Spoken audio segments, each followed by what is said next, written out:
राधे राधे प्यारे भक्तों, श्री कृष्ण कहते हैं कि जीवन में कुछ पल ऐसे आते हैं जब हर दिशा अंधेरी लगती है, जब हमें लगता है कि अब कोई रास्ता नहीं बचा। लेकिन सच तो यह है कि रास्ता वहीं से शुरू होता है जहां से हम उसे देखना शुरू करते हैं। कुरुक्षेत्र में जब अर्जुन खड़ी ढीढ़ी थे तो उनके सामने उनके अपने ही लोग खड़े ढीढ़े थे। मन में उलझन थी, शरीर कांप रहा था और हाथ से धनुष गिरने लगा था। उन्हें कुछ समझ नहीं आ रहा था कि क्या करें। तब श्री कृष्ण ने कहा, हे पार्थ, जो हुआ वो अच्छा हुआ, जो हो रहा है वो भी अच्छा हो रहा है, और जो होगा वो भी अच्छा ही होगा। तुम बस अपना कर्म करते जाओ, फल की चिंता मत करो। जब हमें कोई रास्ता नहीं दिखता तो वह भी एक संकेत होता है कि हमें रुककर अपने अंदर झांकना चाहिए। हो सकता है ईश्वर चाहता हो कि हम रुके और सोए, उस शक्ति को खोजें जो हमारे भीतर है। जब कोई रास्ता नहीं दिखे तब बस एक छोटा सा कदम आगे बढ़ाओ। अंधेरे में भी एक छोटा सा दीपक दूर तक रोशनी फैलाता है। डर को अपने से दूर करो। रास्ते उन्हीं के लिए बनते हैं जो अपने डर से लड़ डटे हैं। जब कभी तुम्हें लगे कि अब और नहीं सह सकते, तब अपने पुराने संघर्षों को याद करो।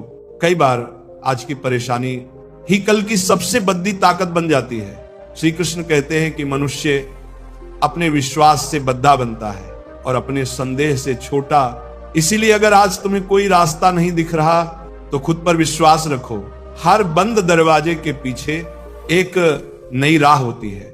ईश्वर हमेशा हमारे साथ होते हैं, हमें बस उनकी परीक्षा में सफल होना होता है। जिसने अपने मन को जीत लिया उसने आधी लड़ाई पहले ही जीत ली। मन को शांत करने से बुद्धि स्थिर होती है और सफलता की राह बनती है। लेकिन जो अपने मन को काबू में नहीं रख सकता वह परिस्थितियों का गुलाम बन जाता है। सफलता का रहस्य यह है कि आप अपने मन को कैसे संभालते हैं। जो मन को साध लेता है वही अपनी किस्मत खुद लिखता है। किसी व्यक्ति की सफलता उसके मित्रों से नहीं बल्कि उसके शत्रुओं से तय होती है। अच्छे मित्र जीवन को सुंदर बनाते हैं, लेकिन अच्छे शत्रु इंसान को निखारते हैं। जितना बद्धा शत्रु होगा उतनी ही मेहनत तुम्हें करनी पड़ेगी। शत्रु तुम्हें गिराने की कोशिश करेगा, लेकिन वहीं से तुम्हें और ऊपर उठना होगा। दुनिया उन्हीं की कहानी याद रखती है जिन्होंने अपने हौसले से मुश्किलों को हराया हो। संघर्ष जितना बद्दा होगा सफलता उतनी ही शानदार होगी। भाग्य और मेहनत का खेल बद्दा ही अनोखा होता है। अगर तुम्हारी नीयत सही है तो नसीब कभी बुरा नहीं हो सकता। हम इस दुनिया में अकेले आए हैं, लेकिन जाते जाते अपने विचार, समझदारी और पहचान छोड़ डध कर जाना चाहिए। कुछ लोग केवल सपने देखते हैं और कुछ लोग जागकर उन सपनों को पूरा करने के लिए मेहनत करते हैं। सफल वही होते हैं जो सबकी सुनते हैं लेकिन करते वही हैं जो उनके दिल को सही लगता है। 1 मिनट की सफलता कई वर्षों की मेहनत की कीमत चुका देती है। अपने हर छोटे काम को भी दिल, दिमाग और आत्मा से करो। यही सफलता का सबसे बड़ा रहस्य है। अनुभव कभी गलत नहीं होता। अनुमान गलत हो सकता है, लेकिन अनुभव सच्चा होता है। अनुमान हमारे मन की कल्पना है, जबकि अनुभव जीवन की सच्चाई है। कुछ पाने के लिए कुछ खोना भी पड़ता है। खोने की हिम्मत रखो और पाने की खुशी को संजोना सीखो। जो इंसान संघर्ष से बचना चाहता है वह ऊंचाइयों तक कभी नहीं पहुंच सकता। जो गिरने से डरता है वह कभी जीत नहीं सकता। किसी ने पूछा, अगर कोई अपना भूल कर चला जाए तो क्या करोगे? जवाब मिला, जो सच में अपना होता है वह कभी भूल कर नहीं जाता, और जो छोट डांच कर चला जाता है वह कभी अपना था ही नहीं। सम्मान कभी छीना नहीं जाता, वह अच्छे स्वभाव और कर्मों से कमाया जाता है। जब तक हमें समझ आता है कि जिंदगी क्या है, तब तक वो बहुत आगे निकल चुकी होती है। वक्त का खेल भी अजीब है। जब हमें अपनी गलती का एहसास होता है तब बहुत देर हो चुकी होती है। खुश रहना ही सबसे बड़ी उपलब्धि है। खुश रहना सीखो, क्योंकि यही सबसे बद सजा है उन लोगों के लिए जो तुम्हें दुखी देखना चाहते हैं। रास्ते चाहे जितने भी मुश्किल क्यों ना हो, अगर हौसला बुलंद है तो मंजिल पाना तय है। सफलता मेहनत से मिलती है, नसीब से नहीं। दुनिया सिर्फ 2 तरह के लोगों को याद रखती है, एक जिन्होंने इतिहास बनाया और दूसरे जिन्होंने इतिहास मिटा दिया। लेकिन अगर तुम्हें दुनिया में अपनी पहचान बनानी है तो अपने सपनों के लिए लड़ ढना पद ढहेगा। ये मत सोचो कि रास्ता कितना लंबा है, ये सोचो कि हर कदम तुम्हें मंजिल के कितना करीब ला रहा है। जो अंधेरे से डरते हैं उन्हें कभी रोशनी नहीं मिलती। जब लोगों की कड़ी डीडीवी बातें भी मीठी लगने लगे, जब दर्द में भी सुकून मिलने लगे, तब समझ लेना कि तुम जीवन जीना सीख चुके हो। दुनिया का एक अजीब नियम है, जब लोग तुम्हारे बारे में अच्छा कहते हैं तो शक करते हैं, लेकिन जब कोई बुरा कहता है तो तुरंत मान लेते हैं। लेकिन तुम्हें इन बातों से फर्क नहीं पड़ना चाहिए। लोगों का काम है कहना, तुम्हारा काम है आगे बढ़ते रहना। कुएं में डाली गई बाल्टी भी तभी भरती है जब वह झुकती है। जीवन का नियम भी यही है, जो झुकता है वही पाता है। जो खुद को सबसे ऊपर समझता है वह खाली रह जाता है। तकदीर और फकीर पर कोई भरोसा नहीं, कब क्या छीन ले या क्या दे जाए कोई नहीं जानता। जीवन में सबसे अमीर वही होता है जिसके पास एक अच्छा दिल और मीठी जुबान होती है। अच्छी बातें किताबों में भी लिखी होती हैं, लेकिन उन्हें समझने वाले बहुत कम होते हैं। इस दुनिया में हर कोई किसी न किसी मतलब से जुदा होता है, और जो लोग सबसे ज्यादा अपने होने का हक जताते हैं वही अक्सर सबसे पहले धोखा देकर चले जाते हैं। श्री कृष्ण कहते हैं, अपनी जिंदगी से मत भागो, क्योंकि अच्छा समय खुशियां देता है और बुरा समय अनुभव। और याद रखो, सफल जीवन के लिए दोनों का होना बहुत जरूरी है। हर किसी में अच्छाई देखने की आदत डालो, इससे तुम्हारा नजरिया बदल जाएगा। जब नजरिया बदलता है तो दुनिया भी बदल जाती है। ये जीवन भी धीरे धीरे खुद ही गुजर जाएगा। इसीलिए कभी खुद मुस्कुराओ और कभी दूसरों को भी हंसा दो, क्योंकि पछतावे से बीता हुआ कल नहीं बदलेगा और चिंता करने से आने वाला कल नहीं सुधरेगा। किस्मत एक चतुर खिलाड़ी की तरह होती है, ये हमें ऐसे खेल में उलझा देती है जिसकी चाल हम तब समझते हैं जब हम हार जाते हैं। जीवन एक रंगमंच की तरह है और हर इंसान उसमें एक कलाकार है। कोई भी कमजोर नहीं होता, बस वही टिकता है जो हर भूमिका को ठीक से निभा लेता है। जिंदगी मिट्टी के दीपक जैसी है, जब तक तेल है तब तक रोशनी है। जैसे ही तेल खत्म हुआ दीपक भी बुझ गया है। इसी तरह जब तक हमारे अंदर ऊर्जा है जीवन में उजाला है, लेकिन जैसे ही ऊर्जा खत्म होती है सब समाप्त हो जाता है। गलत सोच और नजरिया इंसान को अपनों से दूर कर देता है। जिन लोगों पर जिम्मेदारियों का बोझ होता है उनके पास शिकायत या रूठने का समय नहीं होता। हम पूरी जिंदगी इसी डर में जीते हैं कि लोग क्या कहेंगे, लेकिन क्या हमने कभी सोचा कि भगवान क्या सोचेंगे? लोग तो अपनी सुविधा के हिसाब से हमें अच्छा या बुरा कहते हैं, लेकिन ईश्वर हर पल हमें देख रहे हैं और हमारे हर कर्म का मूल्यांकन कर रहे हैं। जिंदगी बड़ी अजीब होती है, जो चाहा वो मिला नहीं, जो मिला उसकी चाहत नहीं थी, और जो मिला वो भी मन को नहीं भया। जो खो गया उसकी कमी खलती रही, और जो हमारे पास था उसे संभालने की फुर्सत ही नहीं मिली। यही जीवन है। जैसे दवा जेब में रखने से फायदा नहीं होता, उसे शरीर में लेना पड़ता है, वैसे ही अच्छे विचार अगर सिर्फ किताबों या मोबाइल में सहेजे जाएं तो कोई बदलाव नहीं आता। जब वह विचार हमारे दिल में उतरते हैं और हमारे जीवन का हिस्सा बनते हैं, तभी वह हमारी सोच, कर्म और किस्मत को बदलते हैं। सफलता बाहरी नहीं होती, वह अंदरूनी बदलाव से आती है। जो भीतर से मजबूत होता है वही बाहर से भी टिकाऊ होता है। जीवन कितना लंबा है, इससे ज्यादा जरूरी यह है कि हम इसे कितनी गहराई से जीते हैं। जीवन का सबसे अच्छा उपयोग सिर्फ जीने में नहीं है, बल्कि ऐसे कामों में लगाना चाहिए जिन्हें लोग हमें याद रखें। जो इंसान अपने जीवन को सिर्फ सांसों तक सीमित नहीं रखता, बल्कि किसी महान उद्देश्य में लगाता है, वही अमर हो जाता है। धैर्य एक पौधे की तरह होता है, धीरे धीरे बढ़ता है, लेकिन जब उसमें फल लगते हैं तो सबसे मीठे होते हैं। जब थक जाओ तो थोड़ा आराम कर लो, लेकिन हार मत मानो। हार जाना कोई समस्या नहीं, लेकिन हार मान लेना सबसे बड़ी हार है। बिना बारिश के इंद्रधनुष नहीं बनता, वैसे ही बिना संघर्ष के जीवन की असली सुंदरता नहीं आती। असफलता, हार और कठिनाइयां ही हमारे जीवन को सही मायने में मजबूत बनाती हैं।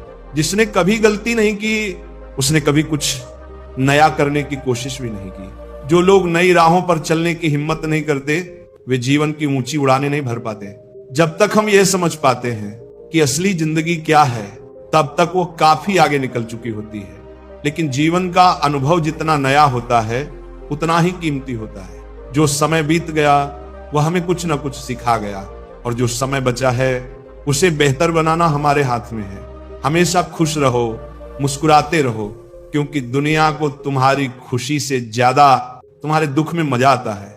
इसीलिए अगर अपने दुश्मनों को सबसे बड़ा जवाब देना है तो बस खुश रहो। कोई भी चीज कितनी कीमती है, इसका अंदाजा तब लगता है जब उसे पाने के लिए हमने अपनी कितनी जिंदगी लगाई है। हर दिन की शुरुआत सकारात्मक सोच और आभार के साथ करो। जिसकी सुबह अच्छी होती है, उसकी पूरी दिनचर्या सुंदर होती है। रिश्तों को धागे की तरह सहेज कर रखना चाहिए। एक बार धागा टूट जाए तो फिर जोड़ने पर भी गांठ रह जाती है। ऐसे ही एक बार रिश्ते टूट जाएं तो उन्हें पहले जैसा बनाना मुश्किल होता है।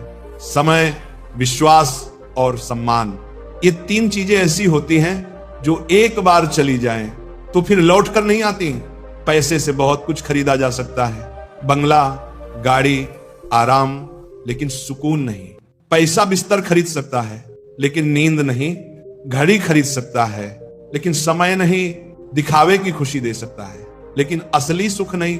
इसलिए जीवन में जरूरी है कि हम अपनी प्राथमिकताओं को पहचानें। सफलता उन्हीं को मिलती है जो धैर्य से काम लेते हैं। धैर्य ऐसा हथियार है जो इंसान को सबसे मुश्किल हालात में भी स्थिर रखता है। यही धैर्य हमें चुनौतियों से लड़ने की ताकत देता है। महापुरुषों ने भी कहा है कि अगर किसी कार्य में सफल होना है तो चिंता छोड़कर शांत मन से करो। चिंता आगे बढ़ने से रोकती है, लेकिन धैर्य मंजिल तक ले जाता है। जब समुद्र में पानी होता है तो मछलियां चींटियों को खा जाती हैं, लेकिन जब समुद्र सूख जाता है तो चींटियां मछलियों को खा जाती हैं। समय कभी एक जैसा नहीं रहता, इसलिए धैर्य रखो और अपनी बारी का इंतजार करो। जब तुम्हारा समय आएगा तब हर तूफान को तुम्हारे सामने झुकना पड़ेगा।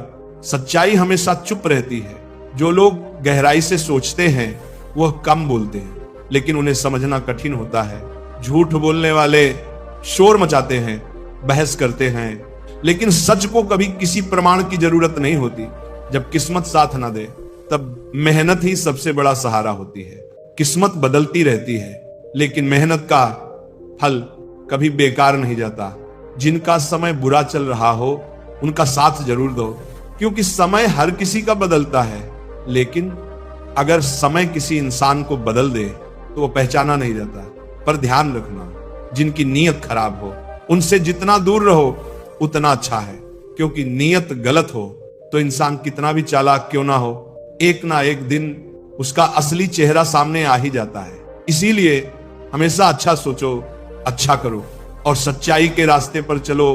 यही जीवन का असली रास्ता है, जो हमें खुद में भी मजबूती देता है और दूसरों के लिए भी प्रेरणा बनाता है।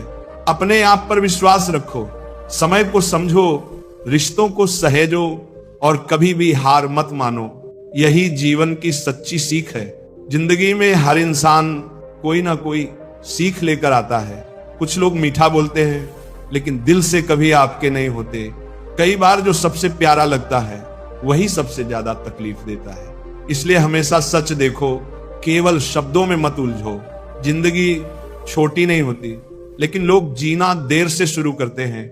जब तक समझ आता है कि क्या करना है, तब तक लौटने का समय आ जाता है।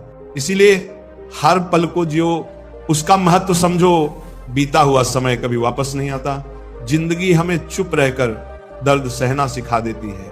रात को रो लेना और सुबह मुस्कुराकर उठना, यही असली ताकत है।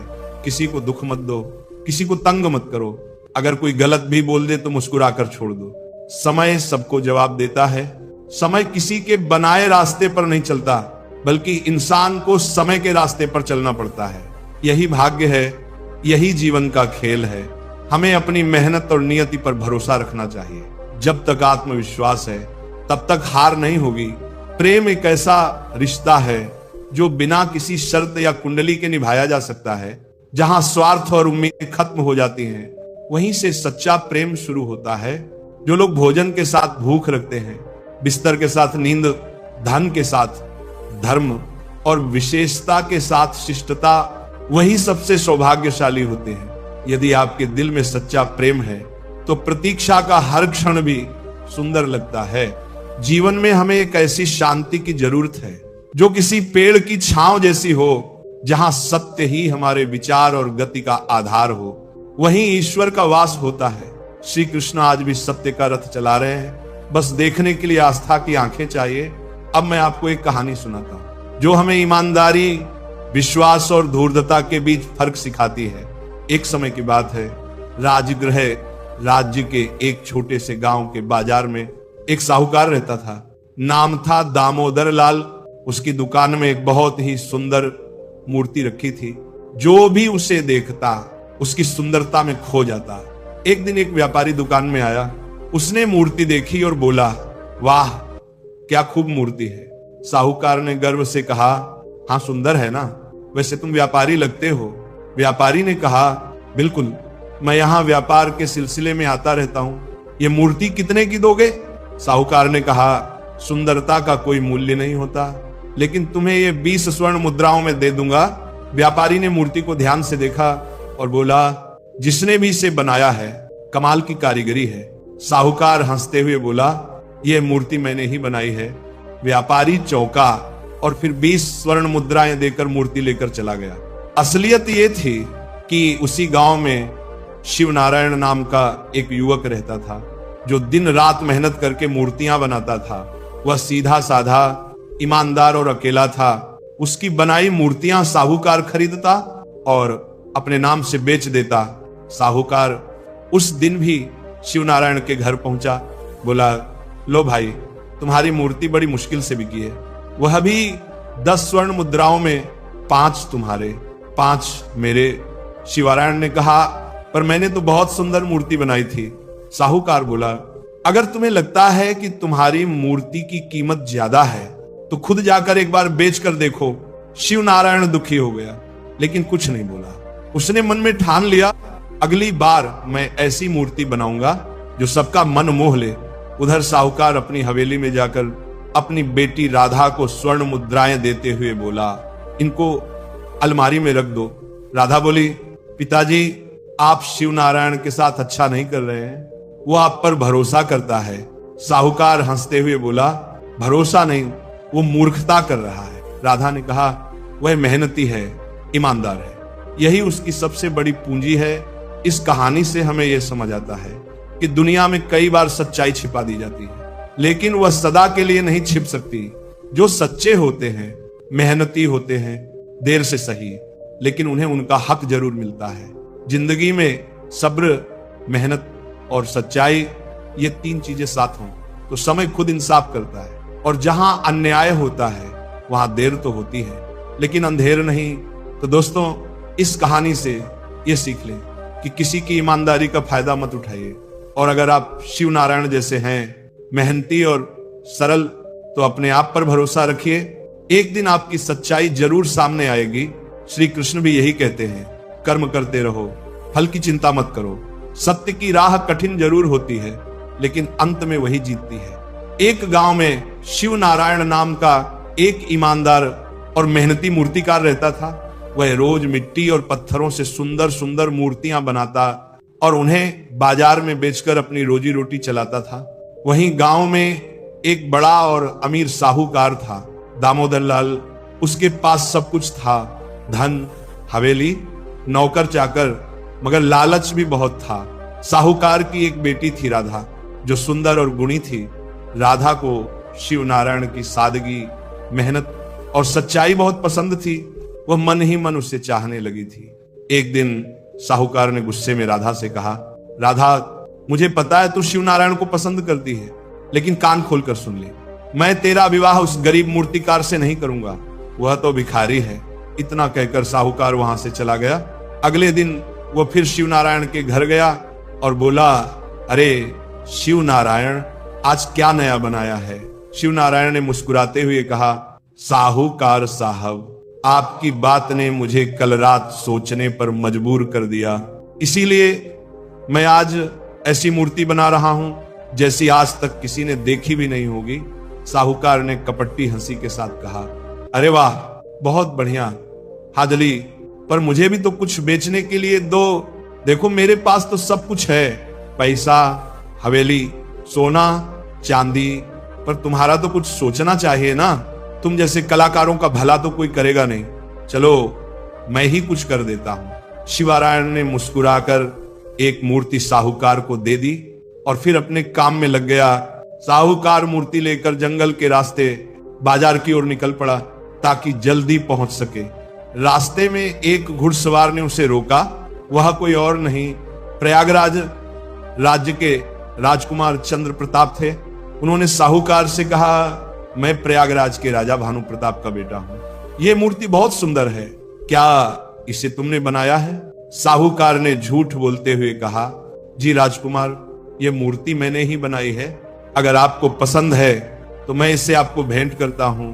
राजकुमार मुस्कुराए और बोले, कल मैंने एक व्यापारी के पास इसी गांव की एक शानदार मूर्ति देखी थी। मैं चाहता हूं कि आप मेरे लिए एक सुंदर राजकुमारी की मूर्ति बनाएं जिसे मैं अपने पिताजी को भेंट करूंगा। क्या आप बना सकते हैं? साहूकार ने तुरंत हामी भरी। हाँ हाँ राजकुमार, क्यों नहीं। राजकुमार बोले, ठीक है, तुम्हें 10 दिन का समय देता हूं। 10वें दिन मैं स्वयं मूर्ति लेने आऊंगा। साहूकार ने सिर हिलाया और सोचा, अगर यह मूर्ति तैयार हो गई तो मैं राजमहल तक पहुंच जाऊंगा, राजा भी खुश हो जाएगा और मेरी इज्जत पूरे राज्य में फैल जाएगी। अगले दिन वह फिर शिवनारायण के घर गया। शिवनारायण मिट्टी से एक मूर्ति बना रहा था और काम में इतना डूबा हुआ था कि उसे साहूकार की आहट भी नहीं हुई। साहूकार ने आवाज लगाई, अरे शिवनारायण।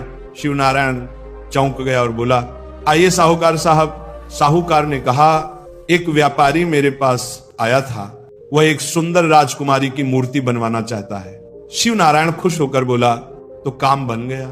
साहूकार साहब, मैं पहले से ही एक सुंदर राजकुमारी की मूर्ति पर काम कर रहा हूं। ये ऐसी होगी कि जो देखेगा देखता ही रह जाएगा। साहूकार की आंखों में लालच साफ दिख रहा था। वह बोला, बहुत बढ़िया हाजली, कब तक तैयार होगी? शिवनारायण ने कहा, 8 दिनों में तैयार कर दूंगा। साहूकार ने कहा, 9वें दिन मुझे मूर्ति दे देना, मैं उसे बाजार में बेचूंगा और तुम्हें बहुत अच्छे पैसे दूंगा। तुम चिंता मत करो, मैं हमेशा तुम्हारा भला चाहता हूं। फिर वह चला गया। शिवनारायण दिन रात मेहनत में जुट गया। उसकी उंगलियां मिट्टी और पत्थर पर नक्काशी करती रही। धीरे धीरे मूर्ति आकार लेने लगी। 8वें दिन वह मूर्ति को देखकर हैरान रह गया। वह इतनी सुंदर लग रही थी जैसे कोई असली राजकुमारी हो। शिवनारायण खुद भी अपने काम पर गर्व करने लगा। उसी वक्त साहूकार आ गया। उसने मूर्ति को देखा और उसकी आंखें फटी की फटी रह गई। वह चिल्लाया, अरे शिवनारायण, कमाल कर दिया, क्या शानदार मूर्ति बनाई है। शिवनारायण बोला, साहूकार साहब, मुझे भी यकीन नहीं हो रहा कि यह मूर्ति मैंने बनाई है। साहूकार ने जल्दी से कहा, चलो अब यह मूर्ति मुझे दे दो। शिवनारायण ने मूर्ति दे दी और साहूकार उसे अपनी हवेली ले गया। जब उसकी बेटी राधा ने मूर्ति देखी तो वह दंग रह गई। वह बोली, पिताजी, इस बार शिवनारायण ने तो कमाल कर दिया है। साहूकार ने मुस्कुराते हुए कहा, हाँ, लेकिन अब यह मूर्ति राजकुमार को जाएगी और उसका नाम मेरा होगा। राधा यह सुनकर चुप रह गई। उसका मन दुखी हो गया, लेकिन उसने कुछ नहीं कहा। 10वें दिन राजकुमार अपने सैनिकों के साथ गांव आए। साहूकार ने उन्हें अपनी हवेली में बुलाया और मूर्ति दिखाई। राजकुमार मूर्ति को देखकर मंत्रमुग्ध हो गया। वह बोला, यह तो बिल्कुल जीवित लगती है, कमाल है। साहूकार मुस्कुराते हुए बोला, धन्यवाद राजकुमार, यह मूर्ति मैंने ही बनाई है। तभी राधा ने साहस करके कहा, राजकुमार, यह मूर्ति मेरे पिताजी ने नहीं, शिवनारायण ने बनाई है। सभी चौंक गए। साहूकार का चेहरा पीला पड़ गया। राजकुमार ने कहा, क्या यह सच है? शिवनारायण को बुलाया गया। वह शांत स्वर में बोला, मैंने ये मूर्ति बनाई है, लेकिन ये तो भगवान का आशीर्वाद है। राजकुमार ने कहा, इतनी सुंदर मूर्ति को देखकर साफ पता चलता है कि ये किसी सच्चे कलाकार की कृति है। साहूकर तुम्हारा झूठ पकड़ा गया। राजकुमार ने शिवनारायण को इनाम दिया और कहा, आज से तुम हमारे राज्य के राजकीय मूर्तिकार हो गए। साहूकार शर्मिंदा होकर सिर झुकाकर खड़ा रह गया। कुछ महीनों बाद राधा और शिव नारायण का विवाह पूरे गांव की मौजूदगी में हुआ। गांव वालों ने खूब खुशियां मनाई। ईमानदारी, मेहनत और सच्चाई की जीत हुई और छल, लालच और झूठ की हार। एक दिन साहूकार दामोदर लाल अपनी हवेली के बड़े कमरे में खड़ा एक सुंदर मूर्ति को निहार रहा था। वह मूर्ति इतनी सुंदर और जीवंत थी कि देखने से ऐसा लगता था जैसे उसमें जान हो। उसने गर्व से मुस्कुराते हुए अपनी बेटी राधा से कहा, देखो राधा, कितनी सुंदर मूर्ति है। राधा ने भी मूर्ति को देखकर कहा, सच में पिताजी, ये मूर्ति बहुत सुंदर है। ऐसा लगता है जैसे किसी ने पत्थर में जान डाल दी हो।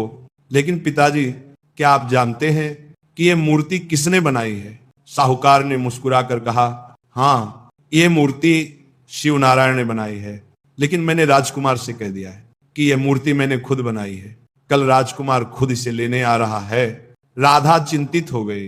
पिताजी, ये बात तो आप शिव नारायण को भी बता दीजिए। उसे तो पता होना चाहिए कि उसकी बनाई मूर्ति को लेने कौन आ रहा है, और राजकुमार को भी ये जानना चाहिए कि इस मूर्ति को किसने बनाया है। साहूकार का चेहरा कठोर हो गया। उसने गंभीर स्वर में कहा, ध्यान रखना राधा, राजकुमार के सामने गलती से भी मत कहना कि इस मूर्ति को शिव नारायण ने बनाया है। राधा चुप हो गई, लेकिन उसके मन में असंतोष था। वो जानती थी कि यह गलत है। उसी समय हवेली की खिड़की के बाहर एक कुख्यात चोर ये सारी बातें सुन रहा था। वह बहुत चालाक और धूर्त था। उसने मूर्ति को देखा और सोचा, वाह, कितनी सुंदर मूर्ति है। अगर मैं इसे चुराकर रूपनगर राज्य में बेच दूं तो मुझे ढेर सारे पैसे मिलेंगे। आज रात ही इसे चुरा लूंगा। रात का समय हुआ। हवेली में सब सो चुके थे।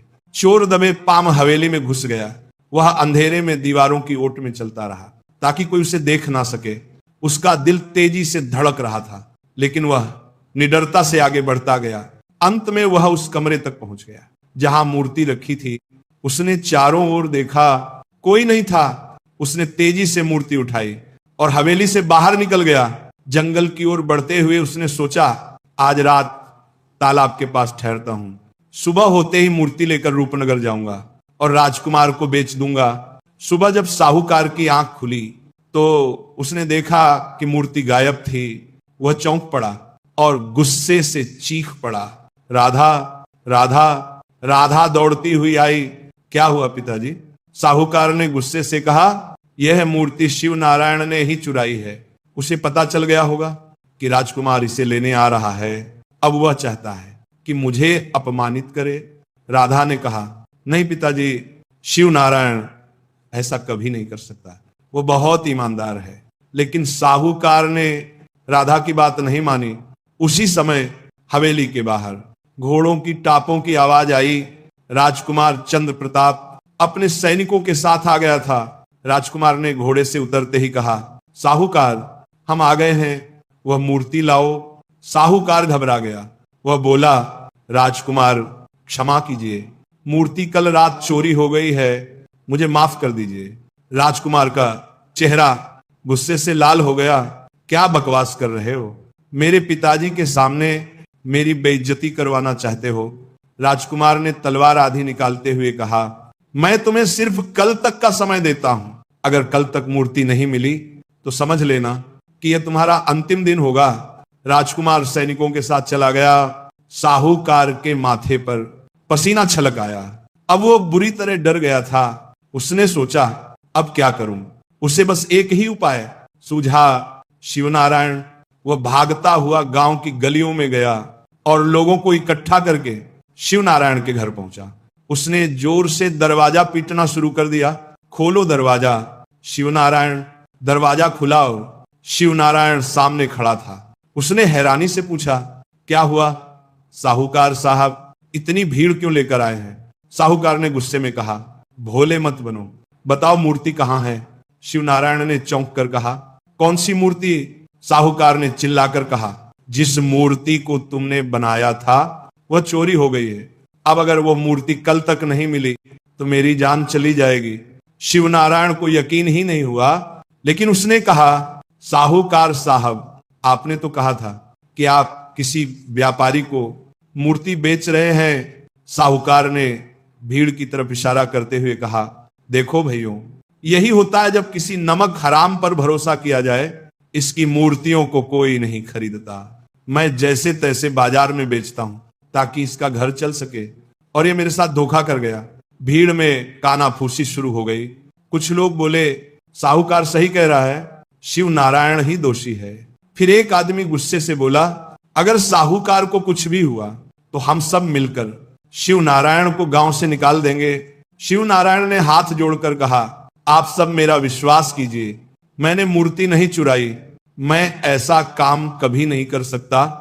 लेकिन कोई उसकी बात सुनने को तैयार नहीं था। साहूकार गुस्से में शिव नारायण का गला पकड़ने ही वाला था। गांव के बीचों बीच एक बड़ा हंगामा हो गया था। साहूकार दामोदर लाल गुस्से से भरा हुआ चिल्ला रहा था, मुझे नहीं पता तुमने मूर्ति क्यों चुराई, लेकिन सुन लो, कल तक मुझे वह मूर्ति वापस चाहिए, मतलब चाहिए, बस बात खत्म। इतना कहकर वह गांव वालों को साथ लेकर वहां से चला गया। शिव नारायण वहीं जमीन पर घुटनों के बल गिर पड़ा। उसकी आंखों से आंसू बहने लगे। वह ऊपर आसमान की ओर देखकर बोला, हे भगवान, अब मैं क्या करूं? एक रात में तो दूसरी मूर्ति नहीं बना सकता, अब तो कोई रास्ता नहीं बचा। उसी समय किसी ने उसके कंधे पर हल्का सा हाथ रखा। वह चौंक कर पीछे मुड़ा, देखा राधा खड़ी थी, उसकी आंखों में गंभीरता थी। उसने धीरे से कहा, इन सब का कारण मेरे पिता हैं शिव नारायण को जैसे यकीन ही नहीं हुआ। वह बोला, क्या मतलब? राधा ने गहरी सांस ली और बोली, मेरे पिताजी तुम्हें बरसों से ठगते आ रहे हैं। शिव नारायण वे तुम्हारी बनाई मूर्तियों को बाजार में सोने के दामों में बेचते हैं और तुम्हें नाम मात्र की मजदूरी देते हैं। शिव नारायण के होश उड़ गए। उसने कांपती आवाज में पूछा, ये सब सच है? राधा ने धीरे से सिर हिलाया। हाँ, कुछ दिन पहले तुम्हारी बनाई हुई एक मूर्ति रूपनगर के राजकुमार को बहुत पसंद आई थी। शिव नारायण ने आश्चर्य से दोहराया, रूपनगर का राजकुमार? राधा ने सिर हिलाते हुए कहा, हाँ, और उन्होंने मेरे पिताजी से एक सुंदर राजकुमारी की मूर्ति बनवाने को कहा, लेकिन पिताजी ने झूठ बोल दिया कि वह खुद मूर्तिकार हैं और तुमसे वह मूर्ति बनवाई। शिव नारायण की आंखों में गुस्सा और दर्द साथ साथ उमड़ आया। वह समझ गया कि जिसे वह वर्षों से अपना मार्गदर्शक मानता था वही उसकी मेहनत का सौदा करता रहा। राधा ने आगे बताया, कल रात मैंने देखा कि गांव का वही कुख्यात चोर हमारे घर में घुसा और वह मूर्ति चुरा ले गया। मुझे नहीं पता था कि उसके बाद पिताजी तुम पर ही इल्जाम लगा देंगे। शिव नारायण की आंखों में उम्मीद की हल्की चमक आई। राधा बोली, अभी भी वक्त है, अगर तुम अभी जंगल की ओर निकल जाओ तो शायद चोर अभी तक रूपनगर नहीं पहुंचा होगा, तुम्हें उसे पकड़ना होगा। शिव नारायण बिना एक पल गवाए जंगल की ओर दौड़ पड़ा। इधर जंगल के घने रास्तों से होते हुए वह चोर रूपनगर की तरफ बढ़ रहा था। रास्ता सुनसान था, हर ओर अंधेरा था, लेकिन उसके मन में सिर्फ एक ही बात थी, मूर्ति को महंगे दामों में राजा के दरबार में बेचना। वह एक गुफा तक पहुंचा था। ये वही जगह थी जहां वर्षों पहले राजकुमारी को आखिरी बार देखा गया था। संयोग से राजा भानु प्रताप अपने सैनिकों के साथ उसी गुफा के पास ठहरे हुए थे। एक बूढ़े सैनिक की नजर चोर पर पड़ी। वह मूर्ति देखकर चौंक गया। उसने पास खड़े सैनिक से कहा, जाओ उसे पकड़ लाओ। सैनिक तलवार निकालकर चोर की ओर दौड़े। चोर घबरा गया। उसने भागने की कोशिश की, लेकिन दो सैनिकों ने उसे दबोच लिया। चोर कांपते हुए बोला, मैं व्यापारी हूं, यह मूर्ति खरीदी है। बूढ़े सैनिक ने तलवार उसकी गर्दन के पास रख दी और कड़क आवाज में बोला, झूठ मत बोलो, सच सच बताओ, ये मूर्ति कहां से लाई? चोर घबरा गया और घुटनों के बल गिर पड़ा। मुझे माफ कर दीजिए, यह मूर्ति मैंने कल रात साहूकार दामोदर लाल के घर से चोरी की थी। लालच में आकर उठा लाया, तभी वहां हाफता हुआ। शिव नारायण पहुंचा, उसकी नजर जैसे ही मूर्ति पर पड़ी, वो तेजी से आगे बढ़ा और बोला, हाँ, ये मूर्ति मैंने अपने हाथों से बनाई है। कल रात इस चोर ने इसे चुराया। बूढ़ा सैनिक कुछ देर तक मूर्ति को देखता रहा, फिर बोला, इन दोनों को राजा भानु प्रताप के पास ले चलो, अब ये मामला वहीं सुलझेगा। थोड़ी ही देर में शिव नारायण और चोर मूर्ति सहित राजा भानु प्रताप के सामने पेश किए गए। राजा की नजर जैसे ही मूर्ति पर पड़ी, उनके चेहरे पर भाव बदल गए। वह बड़बड़ाए, ये तो मेरी बेटी राजकुमारी की मूर्ति है। दरबार में सन्नाटा छा गया। राजा की आंखें भर आईं। उन्होंने कहा, वर्षों पहले मेरी बेटी इसी गुफा के पास खो गई थी, तब से मैं हर साल यहां आता हूं। ये मूर्ति हूबहू वैसी ही है जैसी मेरी बेटी थी। तभी राजकुमार चंद्र प्रताप वहां पहुंचा। वह गुस्से में था। उसने मूर्ति पर नजर डाली और बोला, पिताजी, ये मूर्ति उस गांव के साहूकार की बनाई हुई है और ये दोनों लोग चोर हैं जो इसे यहां बेचने आए हैं। शिव नारायण ने हाथ जोड़कर कहा, नहीं राजकुमार, ये मूर्ति मैंने बनाई है। मैं ही असली मूर्तिकार हूं। साहूकार मेरी मूर्तियां ऊंचे दामों में बेचता रहा और मुझे हमेशा धोखा देता रहा। राजा भानु प्रताप ने गंभीरता से पूछा, क्या तुमने मेरी बेटी को देखा था? शिव नारायण ने सिर झुकाकर कहा, नहीं महाराज, मैंने उसे कभी नहीं देखा, पर मूर्ति बनाने से पहले राधा ने मुझे कुछ पुराने चित्र दिखाए थे, उसी के आधार पर मैंने ये मूर्ति बनाई। राजा की आंखों से आंसू बह निकले। उन्होंने आगे बढ़कर मूर्ति को छुआ और बोले, ये सिर्फ पत्थर नहीं, मेरी भावनाएं हैं। देखकर लगता है जैसे मेरी बेटी मेरे सामने खड़ी हो। उन्होंने सैनिकों से कहा, इस चोर को कैद में डाल दो और शिव नारायण को सम्मान दो, वह एक सच्चा कलाकार है। फिर एक दिन दरबार में सभा बुलाई गई। वहां घोषणा की गई, शिव नारायण राजशाही मूर्तिकार होंगे। उनकी बनाई हर मूर्ति हमारे महलों की शोभा बढ़ाएगी।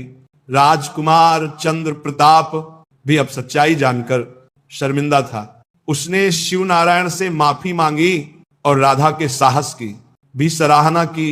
गांव लौटकर साहूकार दामोदर लाल को उसके झूठ और लालच के लिए दंडित किया गया। उसकी संपत्ति जब्त कर ली गई और गांव में यह संदेश फैला दिया गया कि मेहनत का फल कभी व्यर्थ नहीं जाता। एक दिन की बात है, जब मूर्तिकार शिव नारायण एक गुफा के अंदर राज दरबार के सामने खड़ा था। राजा भानु प्रताप और राजकुमार चंद्र प्रताप उसके सामने थे। राजा ने गुस्से में कहा, बिना देखे मेरी बेटी की इतनी सुंदर मूर्ति कैसे बना दी? ये असंभव है। शिव नारायण ने सिर झुकाकर आदर से कहा, महाराज, मैंने कभी राजकुमारी को नहीं देखा। यह मूर्ति मैंने सिर्फ अपनी कल्पना से बनाई है। राजकुमार चंद्र प्रताप को यह बात झूठ लगी। उसने कहा, पिताजी, ये लड़का झूठ बोल रहा है। गांव का साहूकार कहता था कि वही मूर्तिकार है। अगर ये मूर्ति उसी की है तो इसका मतलब है कि उसने मेरी बहन को जरूर देखा होगा। राजा ने सैनिकों से कहा, जाओ और उस साहूकार को पकड़कर लाओ। थोड़ी ही देर में सैनिक साहूकार दामोदर लाल को पकड़ लाए। वह बहुत डर रहा था। उसका चेहरा पसीने से भीगा था। राजकुमार ने सवाल किया, ये मूर्ति क्या तुम्हारी है? वही जो तुम्हारे घर से चोरी हो गई थी। साहूकार कांपते हुए बोला, हाँ राजकुमार, ये वही मूर्ति है। राजकुमार ने फिर पूछा, शिव नारायण कहता है कि यह मूर्ति उसने बनाई है, लेकिन तुमने कहा था कि मूर्तिकार तुम हो। अब सच सच बताओ, मूर्ति किसने बनाई? साहूकार झूठ बोलने लगा। ये मूर्ति मैंने ही बनाई है, ये लड़का झूठा है और इसने ही मेरी हवेली से इसे चुराया है। राजकुमार ने तलवार निकाल ली और साहूकार की गर्दन के पास रखकर गुस्से से कहा, ये मूर्ति मेरी बहन की है जो कुछ साल पहले गायब हो गई थी। अगर तुमने ये मूर्ति बनाई है तो तुमने उसे जरूर देखा होगा, बताओ कहां देखा उसे। अब साहूकार की हालत खराब हो गई, उसके हाथ कांपने लगे, घुटनों पर गिर पड़ा और बोला, मुझे माफ कर दो राजकुमार, ये मूर्ति शिव नारायण ने ही बनाई है। मैंने उससे हमेशा धोखा किया है, उसकी मूर्तियों को ऊंचे दामों में बेचता रहा, लेकिन कभी उसका नाम तक नहीं लिया। जैसे ही साहूकार ने यह सच स्वीकार किया, अचानक गुफा में एक चमत्कार हुआ। मूर्ति के ऊपर रंग बिरंगी रोशनी चमकी और मूर्ति असली राजकुमारी में बदल गई। सभी लोग हैरान हो गए, किसी को अपनी आंखों पर यकीन नहीं हुआ। सैनिकों ने तलवारें मान में रख ली, राजकुमार स्तब्ध रह गया। राजकुमारी मुस्कुराते हुए अपने पिता की ओर बढ़ी और कहा, पिताजी, कुछ साल पहले मैं जंगल में शिकार खेलने आई थी। थक जाने पर इस गुफा में आराम करने लगी, लेकिन यहां एक तपस्वी तपस्या कर रहा था और मेरी वजह से उसकी तपस्या टूट गई। उसने मुझे श्राप दे दिया कि मैं किसी को ना दिखूं, ना सुनूं। जब मैं बहुत रोई तो तपस्वी को मुझ पर दया आई।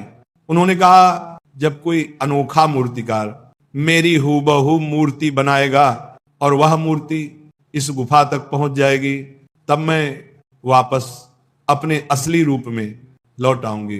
राजा ने अपनी बेटी को गले लगा लिया। खुशी के आंसू उनके गालों पर बहने लगे। इतने सालों का दुख आज खत्म हो गया था। राजकुमार चंद्र प्रताप ने सैनिकों से कहा, इस साहूकार को पकड़ लो। सैनिक जैसे ही साहूकार को पकड़ने बढ़े, उसकी बेटी राधा आगे आई और बोली, पिताजी, मैंने कहा था ना, शिव नारायण के साथ गलत मत कीजिए। देखिए, आखिर में आपको शर्मिंदगी उठानी पड़ी। साहूकार शर्मिंदा था, उसकी आंखें झुकी हुई थीं, वह कुछ कह नहीं सका। शिव नारायण ने झुककर राजकुमार से कहा, राजकुमार, मेरी आपसे विनती है, इस साहूकार को क्षमा कर दीजिए। अगर ये जेल जाएंगे तो इनकी बेटी राधा का क्या होगा? राजकुमार मुस्कुराया और कहा, जिसे लूटने आए थे वही आज तुम्हारी जान बचा रहा है। मैं केवल शिव नारायण की सच्चाई और भलमनसाहत के कारण तुम्हें छोड़ रहा हूं। राजा ने प्रसन्न होकर शिव नारायण को ढेर सारी सोने की मुद्राएं दी और कहा, तुम्हारी कला ने मेरी बेटी को मुझसे मिलाया है। यह सिर्फ कला नहीं थी, यह श्रद्धा थी। इसके बाद साहूकार पूरी तरह बदल गया। उसने अपने सारे पापों का प्रायश्चित किया। उसने अपनी बेटी राधा का विवाह शिव नारायण से कर दिया। पूरा गांव इस विवाह का गवाह बना। यह केवल एक शादी नहीं थी, यह न्याय की जीत थी। शिव नारायण और साहूकार अब साथ ही रहने लगे। उनके बीच कोई छल कपट नहीं था, बल्कि सच्ची मित्रता थी। एक ही घर में दो पीढ़ियों की ये नई कहानी सबके लिए सीख बन गई। अब आइए, इस कहानी से हमें जो सीख मिलती है उस पर बात करें। जीवन का सबसे बड़ा सत्य कर्म है। जैसा हम करते हैं वैसा ही फल मिलता है। अंधा प्रेम नहीं करना चाहिए। जब हम सोच समझकर प्रेम करते हैं तभी वो टिकता है, अनुमान से बड़ा होता है। अनुभव, कल्पनाएं भ्रमित कर सकती हैं, लेकिन अनुभव सिखाता है, कभी भी हार मत मानो।